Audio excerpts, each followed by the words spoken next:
Recall the reminder that dissolves itself. Recall the reminder that dissolves itself. Every sentence that dissolves itself, the sentence dissolves the sentence. And everywhere I go, you can follow me, listening. Have you been listening? It is the art to end for the samsara, not to focus on becoming arahant or noble ones, but think of samsara.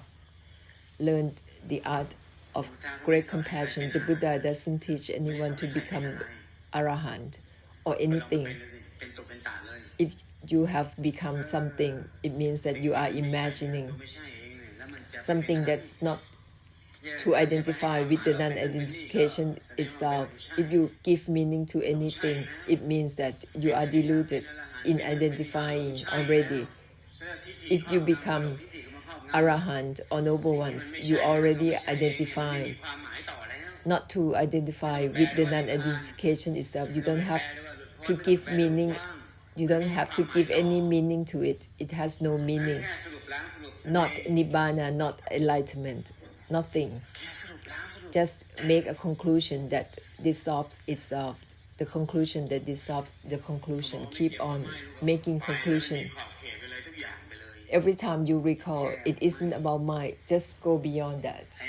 Don't stay with mind or not relate to mind, but become limitless with everything. Not relate to mind means everything. Go beyond just mind and become limitless. It isn't about mind or not mind. It's the same. It dissolves itself. That's why it becomes limitless. That is the sentence. Let go of the sentence itself already. Doesn't stay.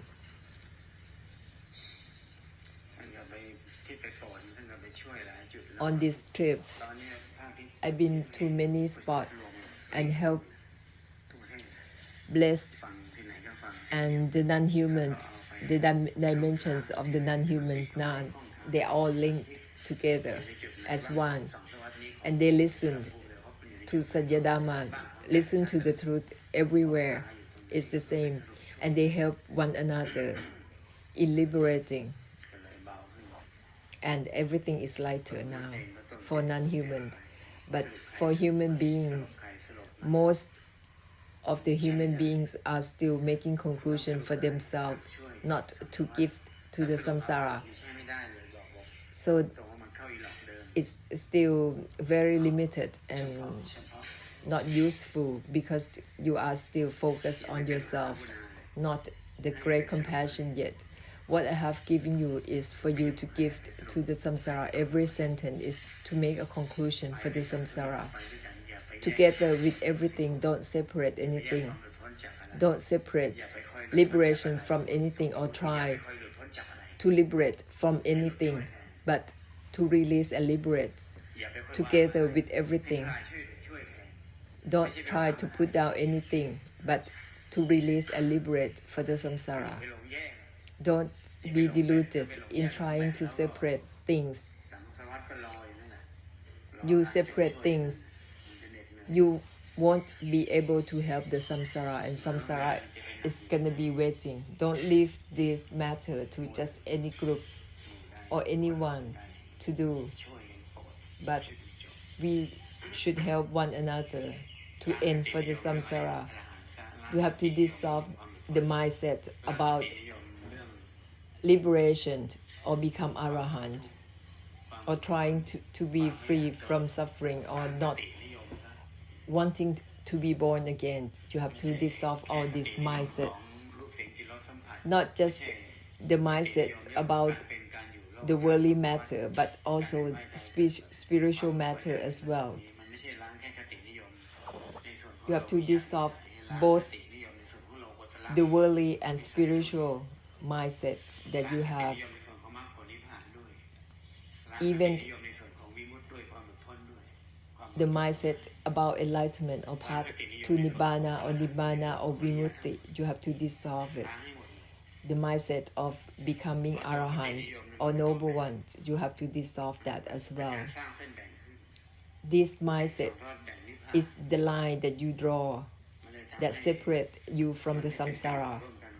And you cannot help the samsara if you have this separation, this mindsets. That's why you have to dissolve such mindsets. So every conclusion is for you to give to the samsara, not to make conclusion in order to liberate from anything, even to make conclusion so that you are liberated from defilements. Don't do that. Everything is defilement. So we have to make a conclusion to release and liberate for the samsara. And you won't have any conflict in your mind. Don't have any conflict with this emotion, this feeling. You try to resist any feeling, this emotion, that is the state of conflict that you have within your mind. And this is a cause of suffering, the suffering that is on top of the suffering itself. The suffering that is there already. If you trying to resist it, it's another suffering on top of that. Something that's not related, even to the non-relating itself, together with everything, all together with everything, simultaneously. That is how great compassion is carried out. So be careful.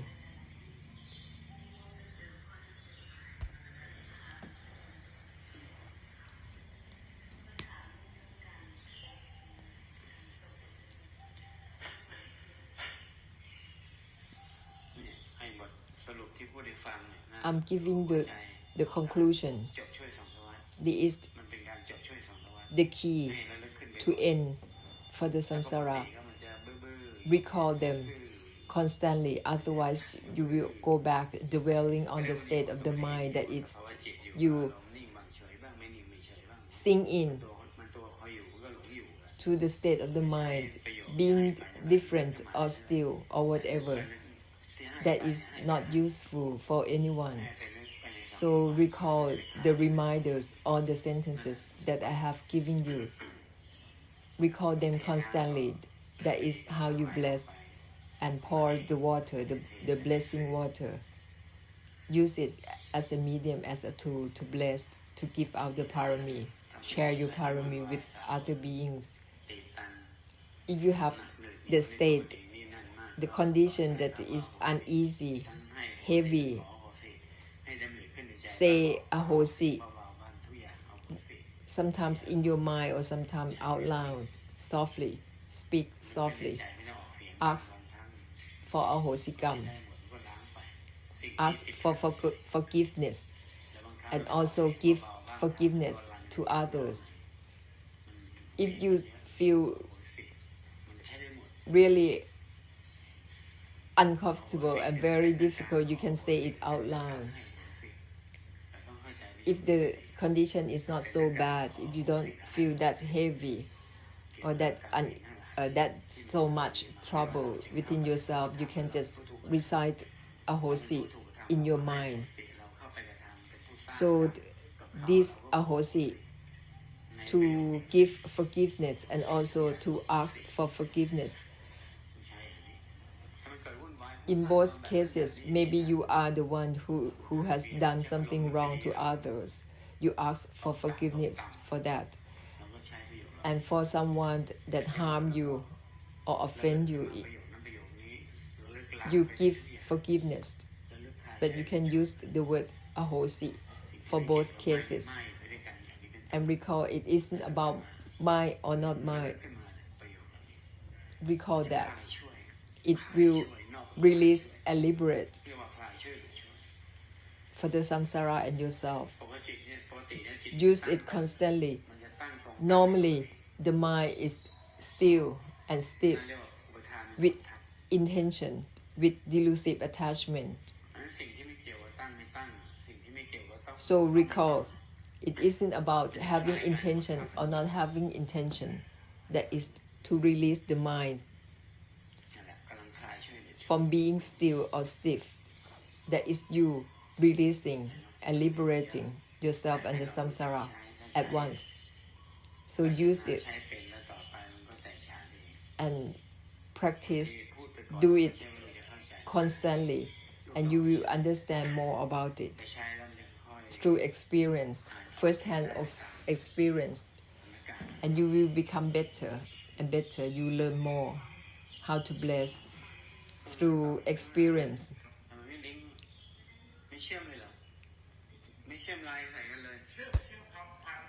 You are listening to my reflections, my teaching through life, and you will learn how I bless, how I reflect the truth to different realms of existence.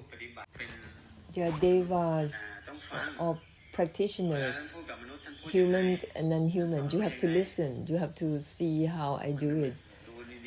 When I interact with human and non-human, how different it is. You can learn. None of this is in any textbook. You won't find it. Who can write about it must be out of their mind. Because the truth, you cannot build on it because it is the extinction, the let go of the extinction. Not grasping, let go of the not grasping itself. If you can write about that, you must be out of your mind. Because this is the assumed up words that let go of themselves. There is nothing for you to write about, for you to build anything on it. If you start writing about it, it means that you use your own idea, creating and build something on it. And when you write it down, become a textbook, the people that come and read it will be deluded, the same as you. Like you can see now that people are obsessed with the Tipitaka, trying to grasp on it, the same as the Buddha's words. People that believe in the Buddha's words, they are obsessed with them, trying to hold on to them, to the words. These are not the bookworms. I call them the termites, because they take in the book, hold on to the book, they eat up the whole book. The same as the termite in practitioners who practice the body and the mind, because they try to hold on to something, they try to attain something from Dhamma.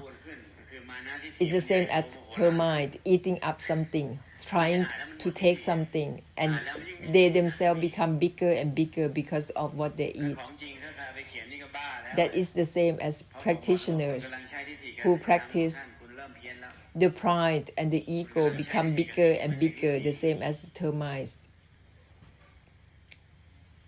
If you can write down the truth, it means that you use the opinions and knowing in associating with the truth. You are dealing with the truth in a way that you are identifying with it. You are identifying with something that is not for you to identify with. So the way to pass along the truth is through words. Only speaking, and people that will have the duty to pass along the truth is the one who have the essence of the truth, and they will do it. They will do the duty of passing along the truth by speaking automatically without anyone appointing them. It's not like every day that there's a lot of titles that are given to a lot of monks, and the monks who got the titles are obsessed with the titles.